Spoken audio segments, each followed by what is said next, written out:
Budget 2026 संसद में पेश किया जा चुका है। निर्मला सीतारमण जी ने 9वीं बार बजट पेश किया और इतना बखूबी पेश किया कि हर सेक्टर को थोड़ा बहुत छुआ है, हर सेक्टर के बारे में यहाँ पे कुछ ना कुछ मिल रहा है।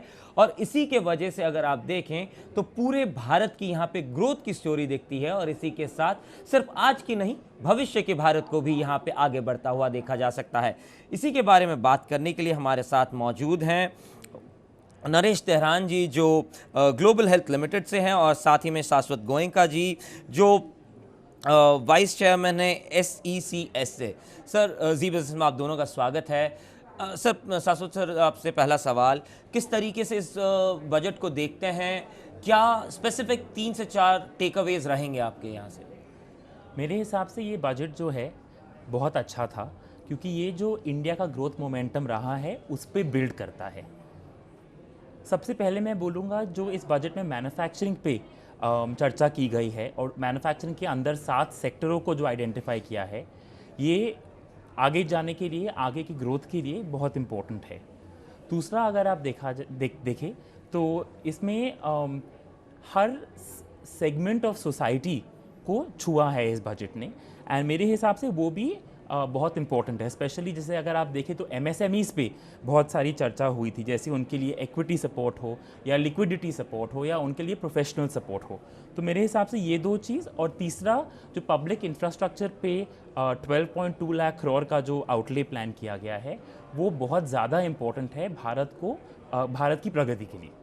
सर तेहरान सर, आपसे अगर बात की जाए, किस तरीके से आप देखते हो बायोटेक पे, फार्मा पे एक अलग फोकस यहाँ पे दिखा है? निर्मला सीतारमण जी ने 2 बार अलग अलग जगह पे स्किल डेवलपमेंट की भी बात की, फार्मा सेक्टर की बात की, फार्मा में फार्मा हब बनने की बात की। किस तरीके से देखते हैं इस बजट को, स्पेसिफिकली फार्मा इंडस्ट्री के बारे में अगर बात की जाए तो ओवरऑल बजट में आप जो बातें हुई हैं वो डायरेक्ट हेल्थ केयर बजट की बात नहीं करी गई, बट जो डेवलपमेंट के लिए, सपोर्ट के लिए बातें करी गई हैं बहुत महत्वपूर्ण है। जैसे ये 10,000 करोड़ का जो बायोशक्ति की मिशन बनाई गई, उसके अंदर ये अपॉर्चुनिटी है कि हम फंडामेंटल रिसर्च शुरू करें मेडिकल फील्ड में, क्योंकि हमारा आज तक जो बायोफार्मा का फोकस रहा है वो रहा है, मतलब जिसको कहते हैं नॉक ऑफ ड्रग्स या कॉपी कैट ड्रग्स।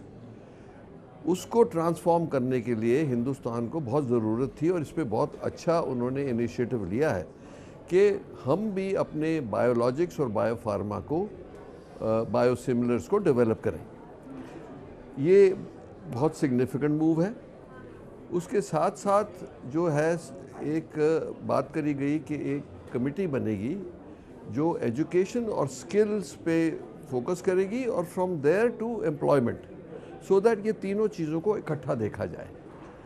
इसीलिए अगर जो ये पूरा वर्टिकल जो हिंदुस्तान को बहुत ज़रूरत है, क्योंकि ये डिफरेंट वर्टिकल्स में थे, तो वो तालमेल नहीं था कि एक एजुकेशन से लेके कैसे पहुंचाया जाए एम्प्लॉयमेंट तक। तो ये बहुत महत्वपूर्ण बात थी, क्योंकि इसमें मेडिकल के लिए, फैसिलिटीज़ के लिए बहुत डबल हमें करना है। जो मैन पावर रिक्वायरमेंट है, डॉक्टर्स हैं, नर्सेज हैं, स्किल्ड वर्कर्स हैं, तो ये सारे जो हैं एलाइड स्किल वर्कर्स, इनके लिए बहुत अच्छा मूव किया गया। दूसरी बात, आयुर्वेदा के ऊपर बहुत एम्फोसिस दी गई कि 3 ऑल इंडिया इंस्टीट्यूट्स बनेंगे आयुर्वेदा के, और जो ऑलरेडी एग्जिस्टिंग हैं उनके अलावा। तो इसका ये मतलब है कि ये जो 2 बातें हैं कि हिंदुस्तान को कैसे स्वस्थ रखना है, और कैसे मेंटल हेल्थ जो आजकल बहुत बड़ी क्राइसिस हो रही है, उसके ऊपर भी आयुर्वेदा और योगा का बहुत योगदान है। तो इसीलिए ये भी महत्वपूर्ण बात थी कि उन्होंने करी। तो और जो डायरेक्टली पब्लिक के लिए जो फ़ायदा हुआ है, वो जो 17 कैंसर ड्रग्स के ऊपर कस्टम ड्यूटीज़ को अबॉलिश कर दिया गया है, उससे बहुत राहत मिलेगी लोगों को, क्योंकि GST तो पहले ही कर दिया गया था। अब उसके साथ साथ कस्टम भी हटाया, तो वो ठीक रहे। वो 17 ड्रग्स जो उपलब्ध हो जाएंगी पब्लिक को एट अ लोअर कॉस्ट, और उसके साथ साथ उन्होंने बोला कि 7 रेयर डिजीज़ की जो दवाइयाँ बहुत महंगी आती हैं, उसके ऊपर भी कस्टम्स को अबॉलिश कर दिया गया है, कि जो लोग बेचारों को इतनी महंगी दवाइयाँ अफोर्ड करनी पड़ती थी, उसमें राहत मिलेगी। ये बातें तो बहुत मतलब हुई हैं कि ब्रॉड बेस्ड हैं। अब उसके साथ साथ ये भी बात कही गई कि 5 इंस्टीट्यूशनल यूनिवर्सिटीज़ बनेंगी। ये स्टेट्स को चूज़ किया गया कि बहुत बड़ी बड़ी एक यूनिवर्सिटीज़ बनाई जाएं जिसके अंदर मल्टीपर्पस यूनिवर्सिटीज़ हों। उसके अंदर ये भी पॉसिबिलिटी है कि मेडिकल कॉलेज भी बनेंगे, एलाइड फोर्सेस के जो चाहिए स्किल्स चाहिए उसके लिए भी बनेंगे, और बिजनेस डेवलपमेंट के भी स्कूल्स बनेंगे। तो ये भी बहुत अच्छी मूव करी गई है।